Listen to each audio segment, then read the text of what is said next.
Amén. Amén, amén, amén. Imagínense ustedes, vamos a hacer una pequeña parábola, como normalmente suele empezar.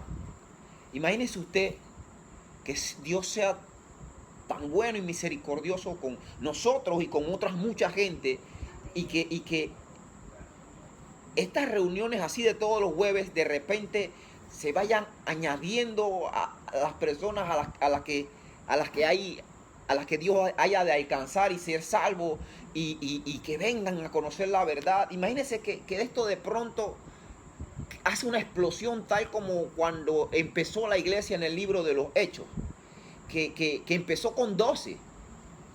Y de repente en una predicación se convirtieron 3.000, en otras 5.000, y creció. Imagínese usted que eso nos pase aquí a nosotros. Y de repente, pues Dios ponga en el corazón de alguno de los que están acá y diga, mira, ¿sabes qué? Vamos a organizarnos mejor, a hacer una estructura eclesiástica. Y es solo una imaginación, una estructura eclesiástica, y ¿sabes qué? Y vamos a formar un cuerpo acá. Vamos a armar una congregación acá. Pero, como toda congregación necesita una cabeza, un líder, vayamos ante cada uno de ustedes, ante cada uno de los que estamos aquí, lleguemos y digamos, ven acá, hay que elegir a un nuevo líder. Y hayan dos opciones. Este es el hermano Juan y el hermano Pedro para elegir. Y vayamos ante la primera persona y le preguntemos, mire, hermana, ¿quién usted considera que podría ser un buen líder de entre estos dos que estamos eligiendo, entre el hermano Pedro y el hermano Juan? ¿Quién usted considera? La hermana dice, bueno, a mí me parece que el hermano Pedro no sería buen candidato, porque es que es un poco afeminado. Preste atención. Y vamos ante la otra persona. Mira, y hermana, ¿y usted qué le parece el hermano Juan? Bueno, a mí me parece que el hermano Juan es un poquito orgulloso, pero puede ser. Escucha esto. Al hermano Juan no lo aceptaríamos, o al menos, perdón, al hermano Pedro no lo aceptaríamos porque lo encontramos un poquito afeminado. Pero sí aceptaríamos al hermano Juan, que es un poquito orgulloso.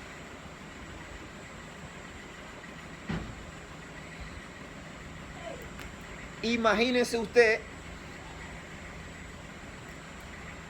la elección de ese líder. A uno no le eligen por ser afeminado, pero al otro, al que es orgulloso, le pasan el orgullo. ¿Por qué? Porque hemos caído, no solamente el mundo, no solamente la sociedad, sino también nosotros los cristianos y la iglesia hemos creído, hemos romantizado, hemos espiritualizado el orgullo. A tal forma que si vemos a una persona que tenga algo, un poquito de orgullo, decimos, no, pero no pasa nada. Pero si vemos a uno que es homosexual, lo satanizamos, lo crucificamos. Si vemos a uno que es fornicario, lo crucificamos.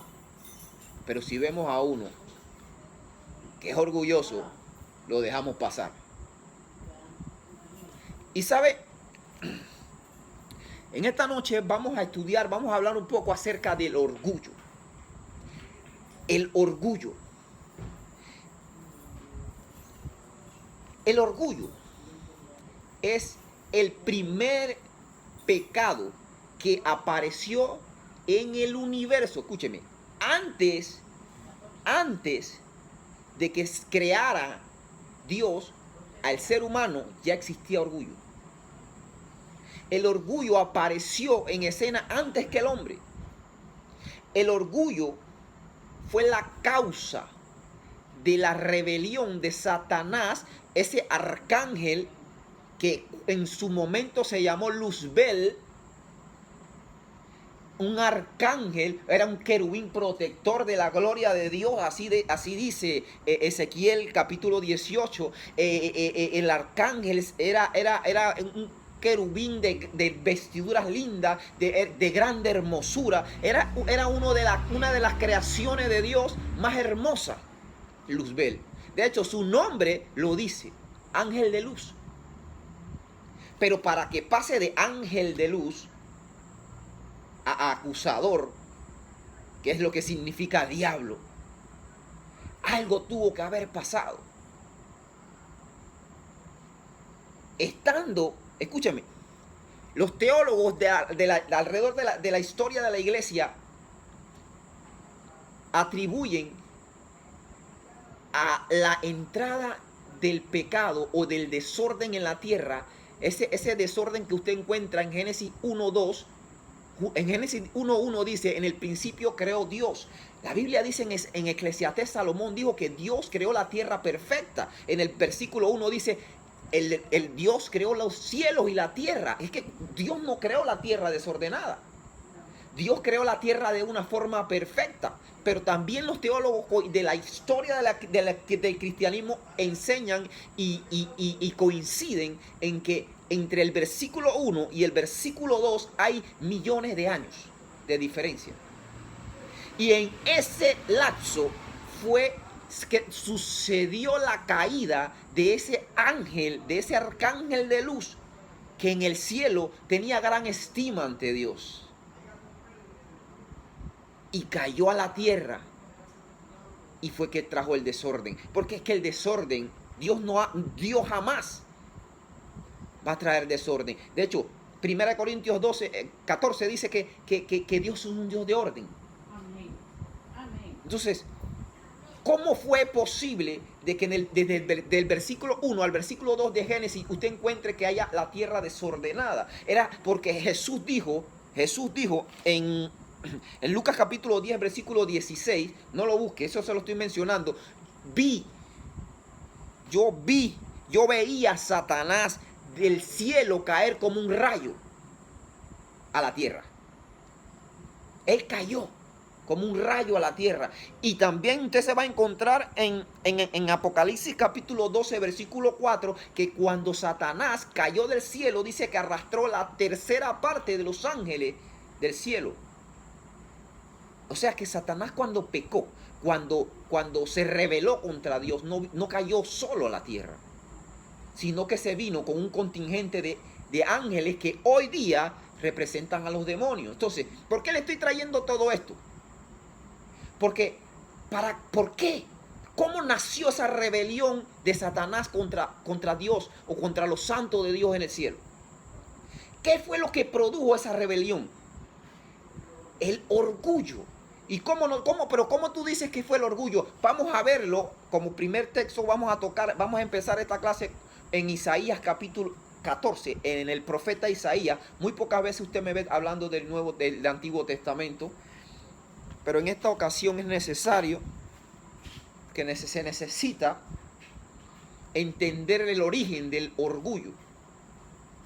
Isaías capítulo 14, yo se lo busqué allá y se la dejé ahí mismo. Isaías capítulo 14, vamos a leer desde el versículo 12 hasta el versículo número 15. Amén. Amén. Le leo. ¿Cómo caíste del cielo, oh lucero, hijo de la mañana? Escuche eso.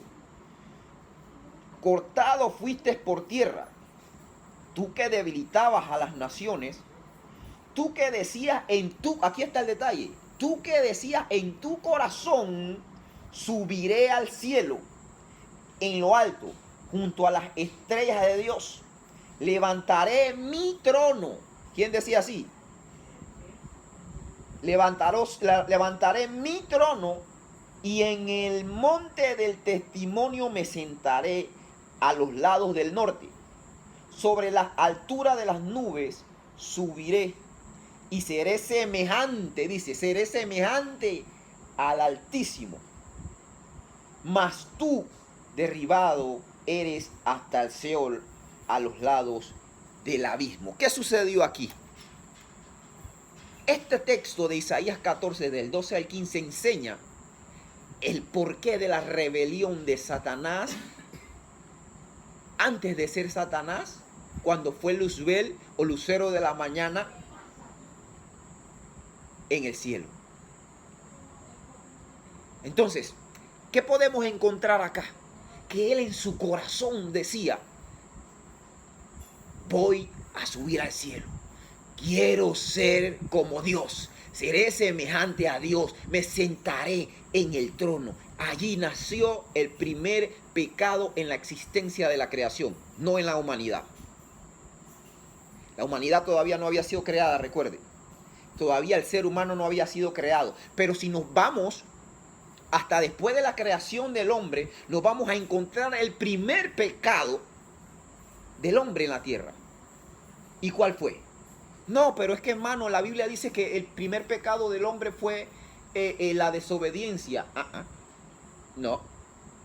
El primer pecado del hombre fue el orgullo. Porque fue el orgullo el que llevó a desobedecer a Adán y Eva a Dios. ¿Y a dónde dice así? Génesis capítulo 3, versículo 5. Si usted lo quiere, lo busca. Pero yo de igual forma lo busco y lo leo. Génesis capítulo 3, versículo 5. Mire lo que dice Génesis capítulo 3, versículo 5. Amén. Sino que sabe Dios que el día que comáis de él, hablando del fruto, serán abiertos vuestros ojos y seréis como... Espera. ¿Seréis como quién? Como Dios. Satanás está despertando el orgullo. Satanás está seduciendo a Eva y a Adán con el orgullo.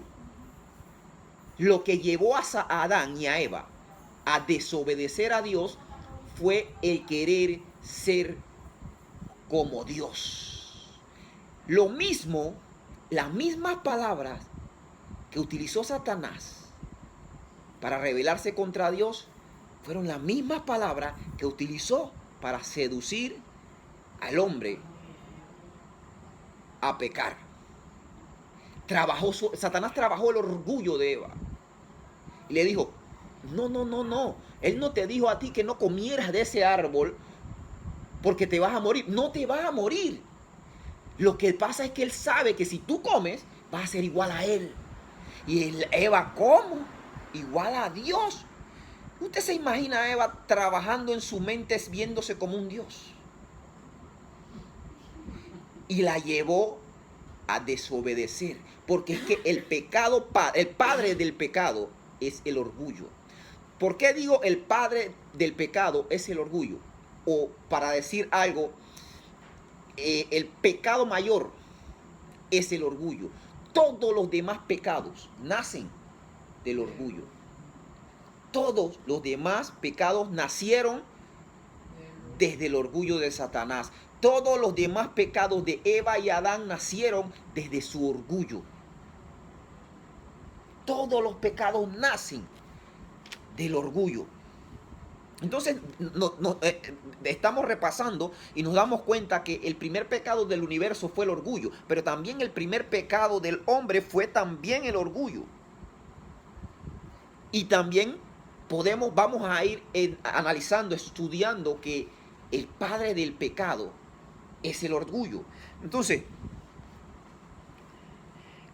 ¿cómo nosotros podemos saber si hay orgullo en nosotros?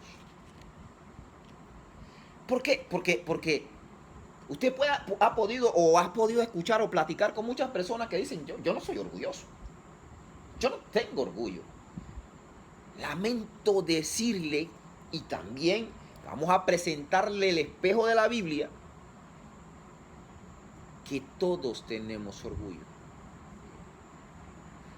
Absolutamente todos tenemos orgullo. Unos más, otros menos, pero todos tenemos orgullo. Entonces, ¿Cómo yo puedo entender o cómo nos podemos dar cuenta bíblicamente que existe el orgullo en nosotros? Pues mira, en Lucas capítulo 18, eso sí lo puede buscar, Lucas capítulo 18, desde el versículo 9 en adelante, si no me equivoco, ¿sí? Encontramos una parábola que Jesús daba acerca de un fariseo, un fariseo y el publicano. Lucas capítulo 18, voy a darle tiempo para que lo busquemos porque nos vamos a quedar un buen rato en Lucas capítulo 18, versículos 9 al 14. Vamos a analizar un poco, vamos a darle un poquito de profundidad a lo que enseña Jesús o lo que quiere enseñar Jesús, nuestro Señor, a través de esta parábola. Amén. ¿Lo tenemos? Voy a leerlo todo, pero y después que lo leo todo vamos a repasarlo texto por texto y vamos a desglosar, a sacar el orgullo que Jesús nos dejó a los discípulos. Esta enseñanza Jesús se la dejó a sus discípulos. Yo supongo que todos los que estamos aquí nos llamamos discípulos de Jesús. Entonces, por ende, esta enseñanza también es para nosotros. Leo el versículo 9 de Lucas 18, decía: a unos que confiaban en sí mismos como justos y menospreciaban a los otros, dijo también esta parábola. 2 hombres subieron al templo a orar, pero uno era fariseo y el otro publicano. El fariseo, puesto en pie, oraba consigo mismo de esta manera: Dios, te doy gracias porque no soy como los otros hombres, ladrones, injustos, adúlteros, ni aun como este publicano. Ayuno 2 veces a la semana. Doy diezmos de todo lo que gano. Mas el publicano, mire la otra cara de la moneda, mas el publicano, estando lejos, no quería ni aún alzar los ojos al cielo, sino que se golpeaba el pecho, diciendo: Dios, sé propicio a mí, pecador. Os digo, escuché cómo termina Jesús esta parábola. Os digo que este descendió a su casa justificado antes que el otro, porque cualquiera que se enaltece será humillado, y el que se humilla será enaltecido. ¿Qué podemos sacar de esta parábola? La parábola de esta del fariseo y el publicano nos dejó buenas luces de lo que es el orgullo en la vida del hombre. Entonces, si analizamos el primer versículo, el versículo 9, vamos a sacar la conclusión que justificarse o autojustificarse es orgullo. ¿Por qué? Porque mire lo que dice el versículo 9. A unos que confiaban en sí mismos, espérese, no confiaban en Dios, confiaban en sí mismos. Y menospreciaban a los otros. Pero vamos a entrar a la parte donde él confiaba en sí mismo. ¿Qué podríamos nosotros sacar de esa partecita en la que dice confiaba en sí mismo? ¿Sabe qué? Cuando nosotros dejamos de orar, nosotros los cristianos somos entes dependientes 100% de Dios. Es más, Jesús dijo: yo soy la vid y vosotros los pámpanos. Y toda vid, todo pámpano que en mí no esté, se seca. ¿Verdad? Entonces, ¿qué eso quiere decir? Que nosotros como cristianos somos dependientes al todo por ciento de Dios. Somos dependientes y como dependientes, nosotros diariamente, día tras día, tiempo por tiempo, minuto por minuto. Es más, el apóstol Pablo dijo, orad sin cesar. Cuando usted escucha orar sin cesar, ¿es por qué? Porque tenemos la necesidad. Al ir nosotros a orar, nosotros le estamos diciendo a Dios, no puedo solo, necesito tu ayuda. Porque si tú no me ayudas, no voy a poder. Sin embargo, cuando nosotros dejamos de orar, le estamos diciendo a Dios, yo no te necesito, soy autosuficiente. Y eso es orgullo. Cuando nosotros no oramos, le decimos a Dios, yo puedo por mi propia fuerza, yo puedo por mi cuenta. ¿Por qué? Porque estamos confiando, así como el fariseo, en nosotros mismos y no en Dios. Entonces, ¿qué sucede más? Si vamos al versículo 11, nos vamos a dar cuenta que ese mismo fariseo oraba consigo mismo. Él no oraba a Dios. Él no oraba a Dios. Cuando yo le pregunto a usted ahora, no me conteste. Cuando usted se arrodilla a orar, ¿a quién le está orando? Se supone que a Dios. Pero este fariseo oraba consigo mismo. Él no oraba a Dios.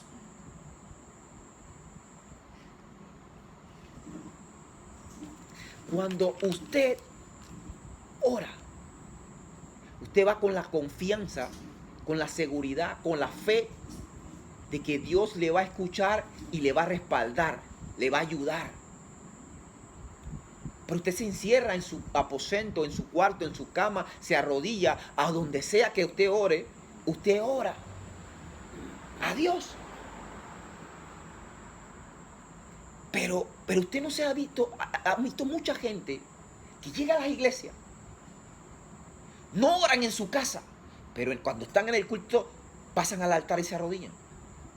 No tienen una vida, una comunión con Dios en su casa, en su día a día, pero el domingo cuando llegan a la iglesia son los más espirituales. Rambo saca la bazuca y Chama agarra a la vaca. Pero acá en su casa no tienen una devoción con Dios. Eso se llama orgullo. Eso se llama orgullo. Entonces, ser cristiano y no estudiar la Biblia o no leer la Biblia es decirle a Dios, no me interesa conocerte. ¿Sabe por qué? Porque no existe otra manera de conocer a Dios más que su palabra. Y si a usted deja ese libro de lado, solamente se acuerda de él en el culto para leer el pasaje que le cita el predicador, déjeme decirle que usted le está diciendo a Dios, ¿sabe qué? No me interesa conocerte. Con mi propio entendimiento me es suficiente. Y eso es lo que dice el profeta, el proverbista Salomón. El necio se hace sabio en su propia opinión. Dice el necio en su corazón, no hay Dios.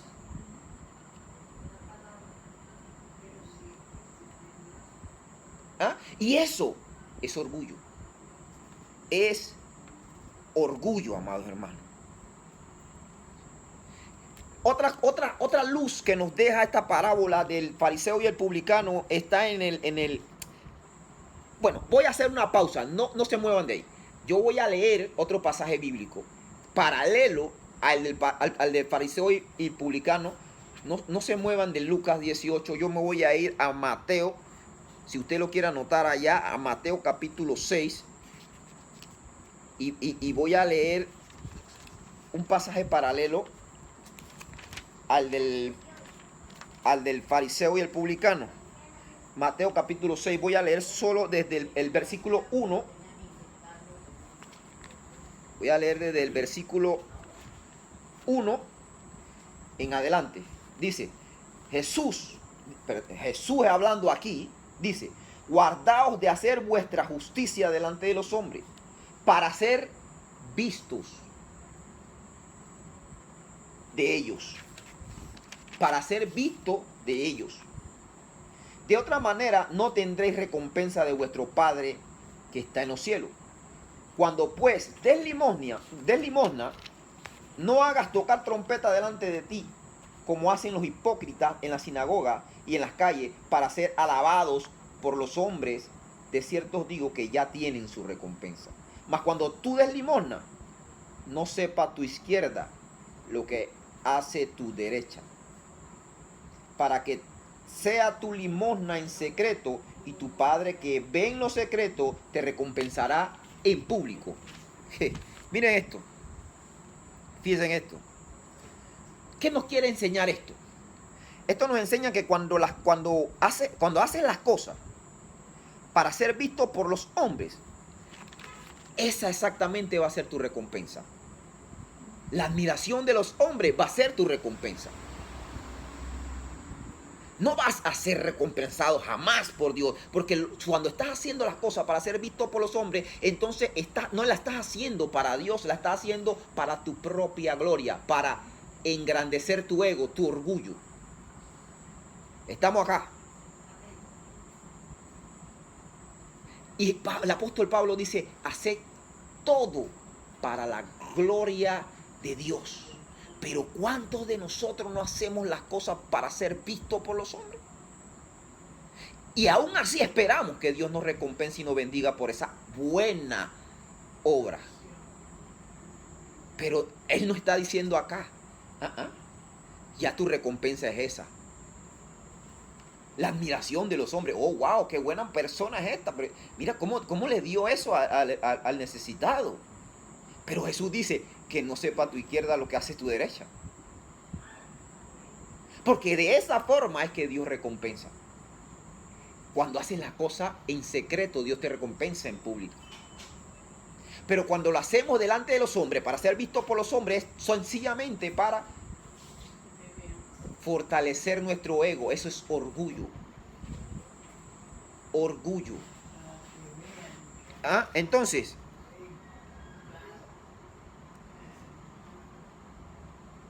lo que se supone que debemos hacer para Dios,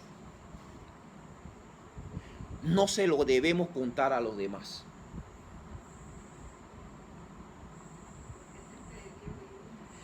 Voy a repetir eso. Lo que se supone que debemos hacer para Dios, no se lo debemos contar a los demás. ¿Sabe por qué? Porque lo que usted hace para Dios es entre usted y Dios. Deje que los demás, que lo vean en ti, con cómo vives. ¿Por qué le digo que lo que se supone que debemos hacer para Dios? Porque es que usted escucha, llega a la iglesia, llega a cualquier lugar y dice, ay hermano, me metí un ayuno de 40 días. ¿Y quién rayo quería saber eso? Estoy en ayuno desde las 5 de la mañana. Oh, pero es que también, ¿sabe? Estoy orando, nos quedamos orando 2 horas ahí, 3 horas con el hermano, por la hermana. Espera. Pero si eso lo estás haciendo para Dios, ¿por qué se lo tienes que decir a los hombres? Es que estás esperando que te digan, oh, wow, hermana, que súper espiritual eres. Eso es para fortalecer el orgullo, eso es orgullo. Si tú oras mucho, si usted ayuna mucho, si usted estudia mucho, no lo cuente. Deja que su estilo de vida sea que lo haga manifiesto ante los demás. Porque el que tiene comunión con Dios, el que ora mucho, el que ayuna, el que busca a Dios, se le nota en su forma de vivir. Porque Jesús mismo dijo, por sus frutos. Entonces, lo que nosotros se supone que hagamos para Dios, no lo contemos. Hagámoslo para Dios y punto. ¿Verdad? Entonces, hay otros puntos, porque yo quiero entrar en un punto un poquito más pesado ahora más adelante, pero vamos a regresar a Lucas 18 después. Vamos a regresar a Lucas 18 después, así que no se mueva de ahí. Escuche esto, escuche este pensamiento. Escuche este pensamiento, métale mente, analícelo. Gastar en cosas innecesarias o excesivamente caras es orgullo. Voy a repetirlo. Gastar en cosas innecesarias o excesivamente caras es orgullo. Por ejemplo, fíjense en esto. Yo le oraba a Dios por mucho tiempo y yo le decía, Dios, ya mi carrito está viejito. Yo me gustaría uno nuevo, quiero uno nuevo. Me gustaría uno más nuevo. Ya mi carrito está viejito, Dios. Entonces, un día yo estuve a punto de comprar uno, pero endeudado. Y sabes, cuando yo, el mismo día que iba a verlo y hacerlo del negocio, Dios puso en mi corazón, no. No. ¿Sabe por qué? Así mismo, escucha lo que digo. Porque si con ese carrito viejito luchas con el orgullo, no me quiero imaginar con uno nuevo. ¿Eso qué quiere decir? Que tu corazón no está preparado.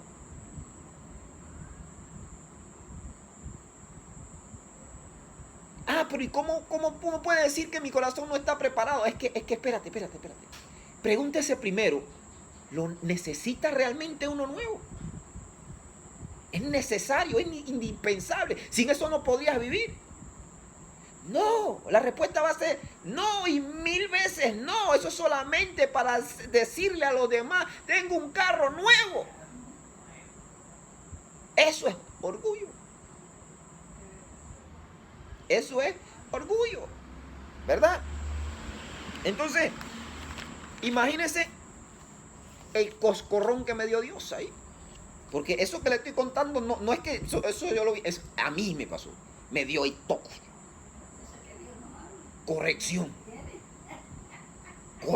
de Dios. Entonces, otra cosa. Y aquí voy a ahondar un poquito más en este punto.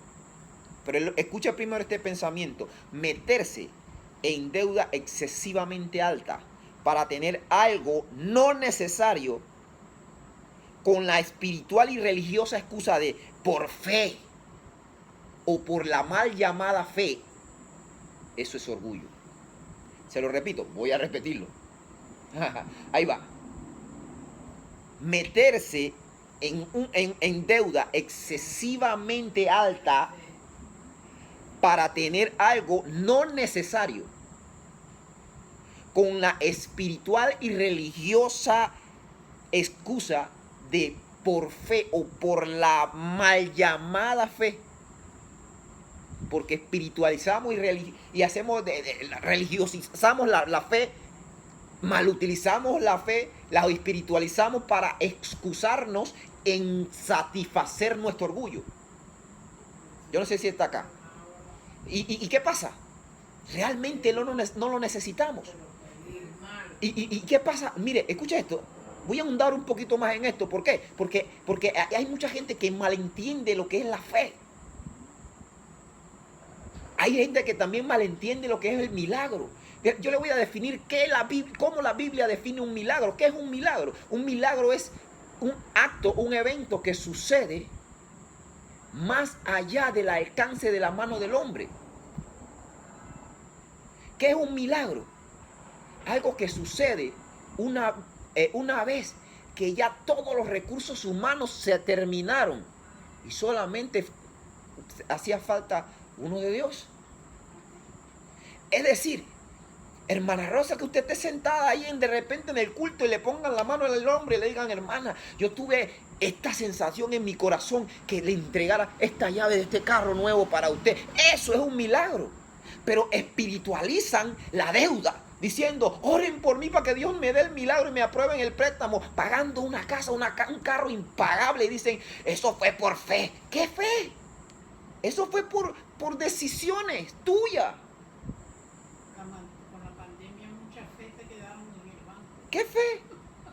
¿Qué fe? Ahí no hay fe. ¿Cómo pagar? Eso es decisiones en muchos de los casos imprudentes.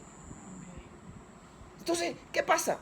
Que mal utilizamos el concepto de la fe. Cuando Jesús dice, ¿quién que va a construir una casa? Primero no se sienta y analiza los gastos. Es que a veces ganamos $2,000 y nos metemos en un carro o una casa de 1,500 y vivimos asfixiados. ¿Pero para qué? Para aparentar que yo tengo este supercarro. Eso es orgullo. Eso es, no es nada más y nada menos que orgullo. La fe no puede estar por encima de la sensatez.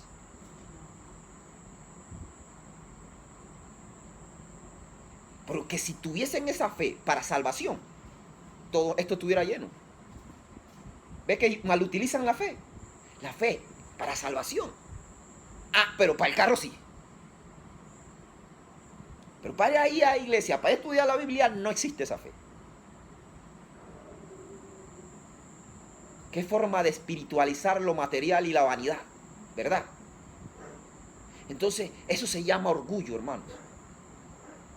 No es para más nada que orgullo. Entonces, ¿por qué usted cree que hay mucha gente, e incluso hasta muchos de nosotros, nos afanamos? No, escúchame, la palabra que estoy utilizando. Nos afanamos para llevar una vida lujosa. ¿Para qué? Ese es por puro orgullo. Ese es por puro orgullo.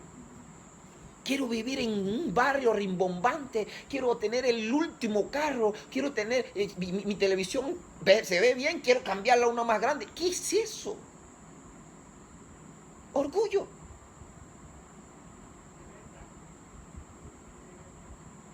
Porque es que yo quiero que cuando la gente vea que me vea súper apóstol o el último apóstol del desierto. No, el más próspero y bendecido. Escúchame, el Dios no mide la prosperidad por la cantidad de bienes que tú poseas.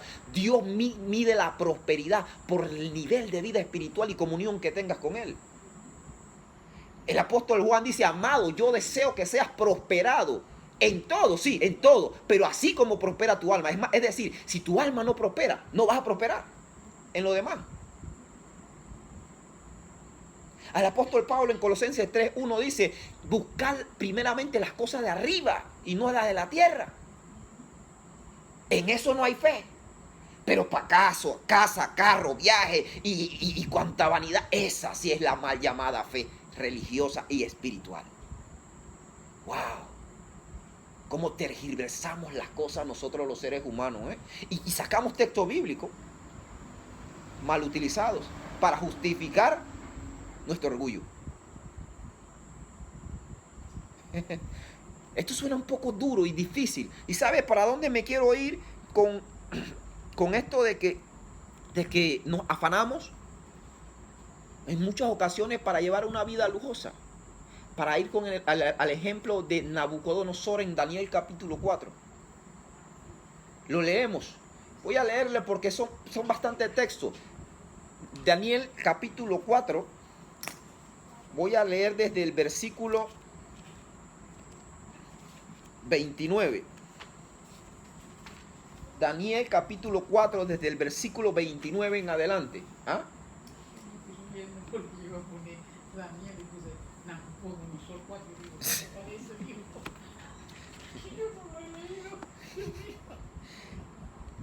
¿Cuánto lo tenemos? Daniel, profeta Daniel, capítulo 4 del versículo 29 en adelante. Daniel 4. Correcto. Voy a darle un poquito rápido porque nos falta todavía bastante material y quiero terminar. Leo capítulo 4 de Daniel desde el versículo 29 en adelante. Dice, al cabo de 12 meses, paseando en el palacio real de Babilonia, habló el rey y dijo, ¿no es esta la gran Babilonia que yo edifiqué para casa real con la fuerza de mi poder y para gloria de mi majestad? Nabucodonosor hablando. No para gloria de Dios, sino para la gloria de mi majestad. Y escuche lo que sucedió en el verso 31. Aún estaba la palabra en la boca del rey cuando vino una voz del cielo, del cielo. A ti se te dice, rey Nabucodonosor, el reino ha sido quitado de ti, y de entre los hombres te arrojarán, y con las bestias del campo será tu habitación, y como los bueyes te apacentarán, y 7 tiempos pasarán sobre ti, hasta que reconozcas que el Altísimo tiene el dominio en el reino de los hombres, y lo da a quien Él quiere. En la misma hora, escuche eso, en la misma hora se cumplió la palabra sobre Nabucodonosor y fue echado de entre los hombres y comía hierba con los bueyes y su cuerpo se mojaba con el rocío del cielo hasta que su pelo creció como plumas de águila y sus uñas como las de aves. Mas al fin del tiempo, escuche esto, él mismo narrando, yo Nabucodonosor alcé mis ojos al cielo. Espérese un momentito ahí. Primero él decía, no es esta la gran Babilonia que yo, para la gloria de, para mi gloria. O sea, él estaba en una postura que miraba de arriba hacia abajo.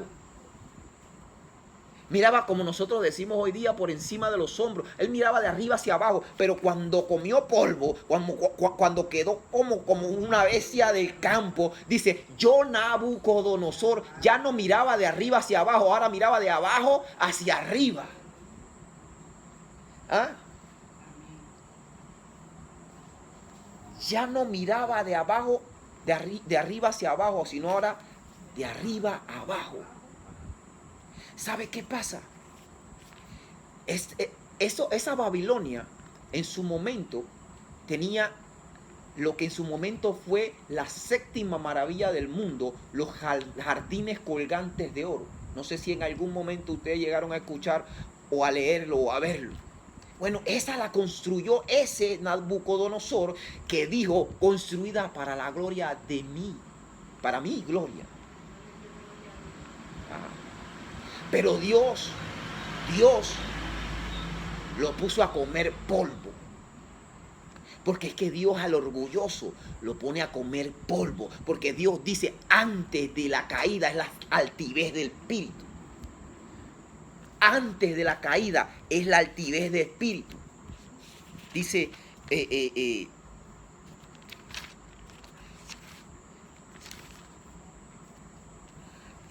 en Proverbios 16, 18, eso. Antes de la caída es la altivez del espíritu. No lo busque, yo se lo estoy mencionando, se lo estoy leyendo para que ganemos tiempo así. Sin embargo, ahí vemos que Nabucodonosor, el hombre que se mofaba de sus bienes, de sus lujos, comió polvo. ¿Sabe qué? Lo que me agrada y me llama la atención de la historia de Nabucodonosor es que Nabucodonosor tuvo la oportunidad de Dios de reconocer que su gloria, que la gloria era de Dios y que el poder que él tenía lo había otorgado Dios. Él mismo confesó con su boca, ahora reconozco que el poder de los reyes de la tierra es otorgado por el Altísimo. Nabucodonosor, rey de Babilonia, es un impío. Pero hoy día nosotros vemos tantos hermanos orgullosos en la iglesia que ni te saludan. Hoy vemos tantos hermanos que si te le sientas en su silla, tienen silla suscrita adelante en la primera fila. Y si te le sientas en su silla, eres un hijo de yo no sé quién.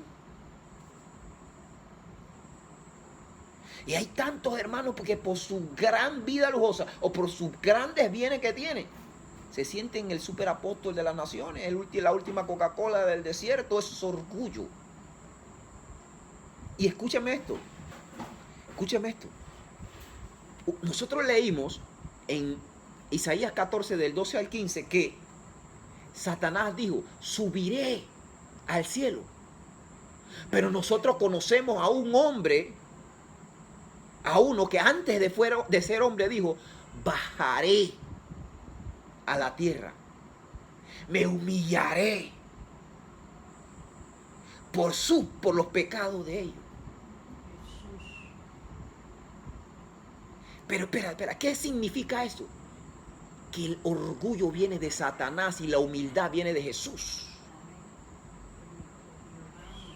Es que la persona orgullosa no tiene espíritu que no sea de Satanás. Perdonen, esto suena duro, esto suena muy duro. Quizás piense, pero este vino a darnos palo hoy. No. Perdóneme, yo no vine a darle palo, yo vine solo a hablarle la palabra. Usted está leyendo conmigo. Y yo no voy a hablar lo que los oídos quieren escuchar. Yo lo estoy hablando lo que su alma necesita. Porque es que, mire lo que dice, vámonos al libro de Proverbios, así quiero que lo busquemos todos.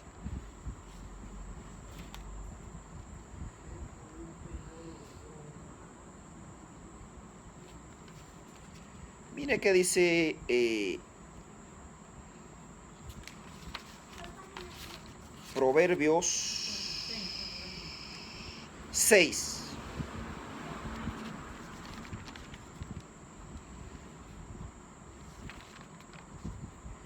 Proverbios 6, versos 16.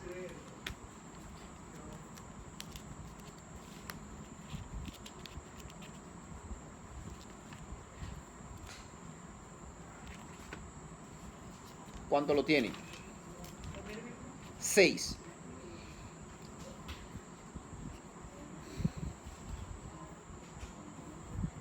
Capítulo 6 del libro de Proverbios. Está Salmo, está en Proverbios. Ya lo tenemos. Lo leo. Versículo 16 dice: 6 cosas aborrece Jehová, y aún 7 abomina su alma. Mire cuál es el verso 17. Solamente vamos a leer el primer párrafo del verso 17. Mire cuál es la principal, la primera cosa que aborrece Jehová: los ojos altivos. Los ojos altivos es sinónimo de orgullo. Dios aborrece y abomina el orgullo.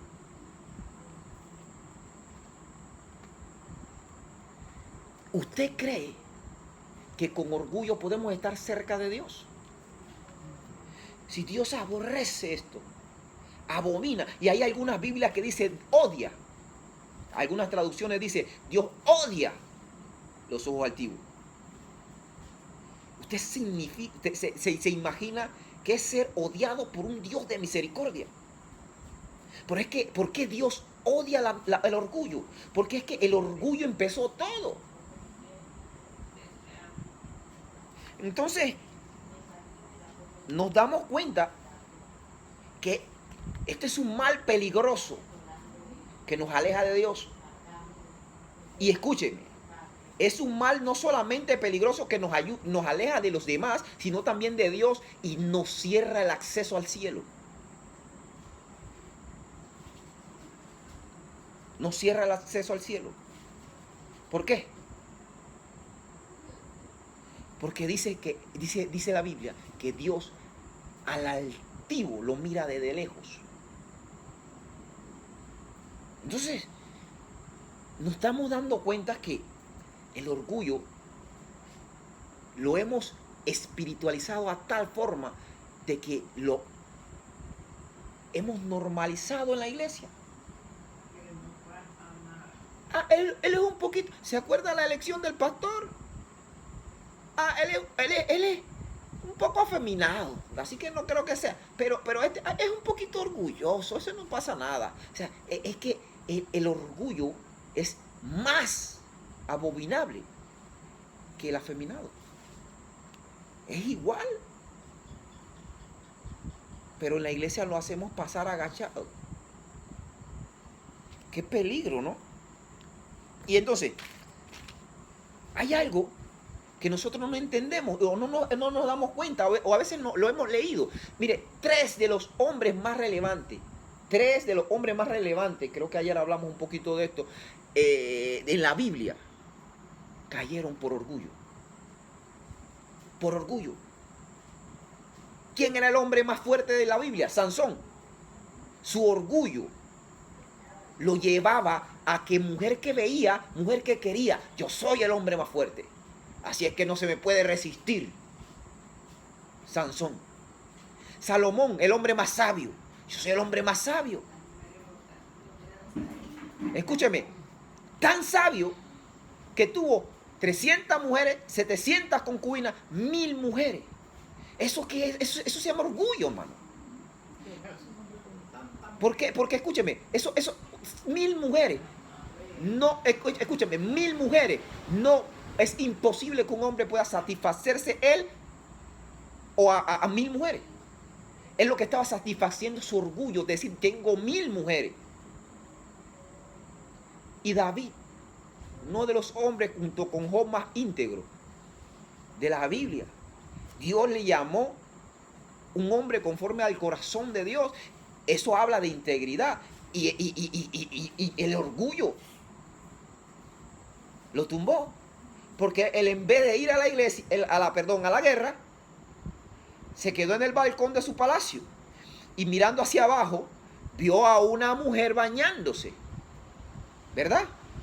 Y él mandó a llamar a uno de sus soldados y le preguntó, ¿y quién es esa? El soldado le dice, no, ese es Betsabé, esa es la mujer de Urías, el que está al frente en la batalla, allá en la guerra. Y él dice, no, pero yo soy el rey. Yo soy el rey. ¿Qué Urías? ¿Qué? Yo soy el rey. Eso es orgullo. Y escúcheme, si estos tres hombres, ¿quién de nosotros es más fuerte que Sansón? ¿Quién de nosotros es más sabio que Salomón? ¿Quién de nosotros es más íntegro que David? Ninguno. Y si esos tres hombres cayeron, ¿qué se espera de nosotros? La Biblia dice el que crea estar firme. Entonces tenemos que cuidar de caer en esto. Tenemos que cuidar el corazón del orgullo. Porque grandes hombres cayeron. ¿Qué le garantiza a uno, un insignificante como yo, que no voy a caer? Pero ¿sabe qué? Dios guarda a sus hijos del orgullo muchas veces.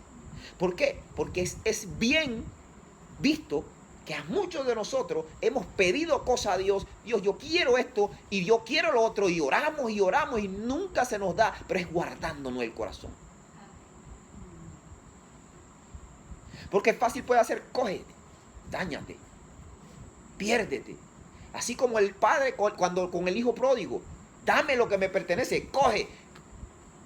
Se perdió. Pero hay hijos a los que Dios guarda. Pablo fue uno de esos. Dice, a mí se me fue dado me fue enviado un mensajero, un enviado de Satanás a que me abofetee, un aguijón en mi carne, para que yo no me gloriara de tanta revelación que Dios le había dado. Y dice, he orado 3 veces al Padre para que me lo quite. Y me dijo, bástate. O sea, ¿de qué estaba guardándolo? No, Pablito, espérate. Es que lo que pasa es que si yo te quito este aguijón, te vas a creer el superapóstol del desierto. Te vas a creer el superapóstol, el más grande de los apóstoles. Aunque sí, para mi concepto lo fue. Pero porque Dios lo exaltó y no porque él mismo se ensañó. Dios lo guardó de orgullo. Es que hay hijos a los que Dios guarda de orgullo. Y Dios quiera seamos cada uno de nosotros uno de esos hijos. ¿Verdad? Entonces, imagínense esto. Cuando una persona se autodenomina humilde, manifiesta orgullo. Yo soy humilde. El humilde no se llama humilde a sí mismo. El verdadero humilde, cuando se para frente al espejo de la palabra, dice, ¿sabe qué, Dios mío? Yo no sé qué tú ves en mí.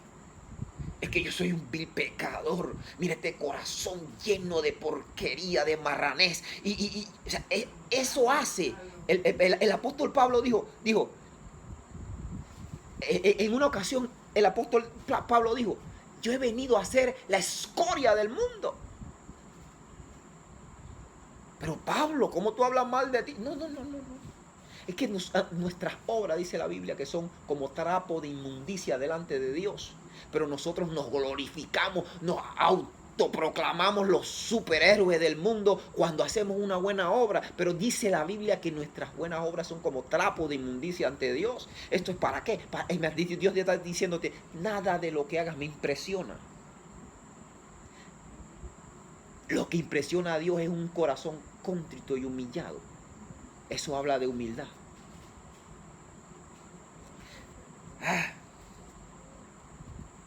Entonces la persona que verdaderamente es humilde reconoce su salida de tono ante Dios.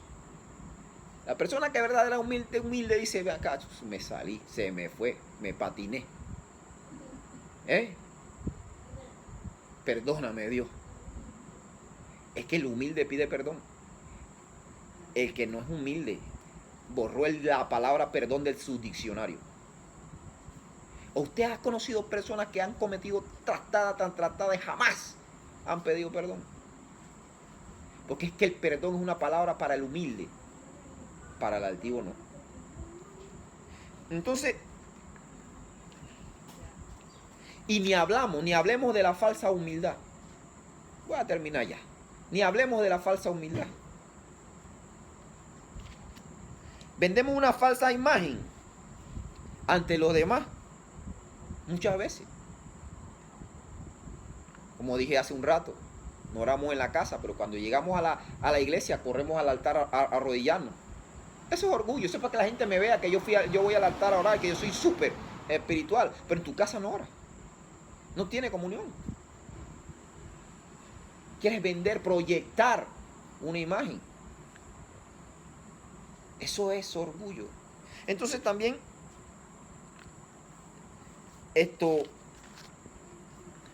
muchas veces dentro de esa falsa imagen que queremos proyectar, la familia está rota. Pero ante los demás proyecta la familia perfecta. La familia perfecta. De hecho, mire qué tan mal concepto tenemos nosotros. Y digo tenemos porque yo también me incluyo en eso, porque muchas veces he caído en eso, que si llega un hermano que dice, mira hermano, estoy luchando contra este pecado, o pequé, ¿sabe? Lo señalamos como un mal cristiano, pero hay uno que nunca tiene una falla, que nunca tiene una lucha, vive en un cuerpo glorificado, ese es un ángel entonces. Este ya está listo, ya se fue y no nos dimos cuenta. Porque es que nunca, ese es un buen cristiano. Es un buen cristiano ante los ojos de los demás porque proyectamos una falsa imagen. Porque queremos engañar a los hombres, pero es que a Dios no lo engañamos. Eso es orgullo. Eso es orgullo. Yo puedo seguir aquí, pero voy a terminar, ¿sabe qué? Voy a terminar con esto último. El último punto que le voy a tocar, me faltaban mucho más. Decir que este tema o esta clase que estamos dando hoy es para terceras personas y no para nosotros es orgullo. Porque a veces salimos de clases como esta o de predicaciones como esta y decimos, si tuviera fulano aquí, eso era para él. Y para mí nunca. Para mí nunca. Pero la Biblia dice, Pablo dice que la palabra de Dios como espada de doble filo, corta para allá. Pero cuando hacemos que esa palabra que predicó el pastor hoy era para fulano y no para mí, eso es orgullo. Es que nosotros tenemos que entender y aprender que cuando vamos a una clase o a un culto, las palabras que vayan a dar es en primera persona. Es en primera persona. Porque Dios no te lleva a la iglesia para salvar a otro. Dios te lleva a la iglesia para salvarte a ti. Entonces, entendamos, amados hermanos, que el orgullo nos aleja de las personas y no solamente de las personas, sino también de Dios. Y ahora usted me va a preguntar, ¿y cómo yo puedo batallar contra el orgullo? Ahí viene la clave. Esta me la regaló Dios a mí. La dio Dios para mí. ¿Cómo puedo yo batallar con el orgullo? Yo le decía a Dios, cuando yo estaba estudiando este tema, le decía a Dios, me has parado frente al espejo y me has desmesurado. Me destruiste. Eso es como la que le llaman ropa vieja. Me desfilachó como carne. Y me hizo ver cuán orgulloso tengo el corazón. Y yo le decía a Dios, pero entonces, ¿cómo hago? Yo no puedo, no sé cómo hacer a luchar con esto, porque yo pensaba que yo no tenía orgullo. Pero, ¿sabe qué me dio Dios? Le digo así, búscate todos los textos, ve a la concordancia y búscate todos los textos, todos los pasajes que hablen del orgullo y léelo todos los días. A tal punto que va a llegar el momento en que sin darnos cuenta el nivel de orgullo en nuestro corazón disminuyó. No se erradicó, disminuyó. Porque mientras estemos en este cuerpo de muerte, el orgullo lo traemos de nacimiento. Si no, agarra a 2 bebés, siéntelo ahí. Siente a un bebé primero y dele un juguete. No lo quiere, lo tira. Siente a otro bebé y dele juguete al otro niño. ¿Qué hace el niño? Se lo arrebata. Ah, pero ¿por qué si son 2 bebés? ¿Quién le enseñó eso? Es que el orgullo lo traemos de nacimiento. ¿Verdad? Entonces, busquemos todos los textos que hablen del orgullo, todos los pasajes que hablan del orgullo, y todos los días yo lo leo. ¿Por qué? Porque yo necesito reducir ese tema de mi corazón. Porque el corazón contrito y humillado no desprecia a Dios. Pero los ojos altivos, al orgulloso, Dios lo aborrece. Si nosotros no queremos ser aborrecidos por Dios, rebajemos ese orgullo. Vamos a cerrar los ojos y vamos a darle gracias a Dios por su palabra.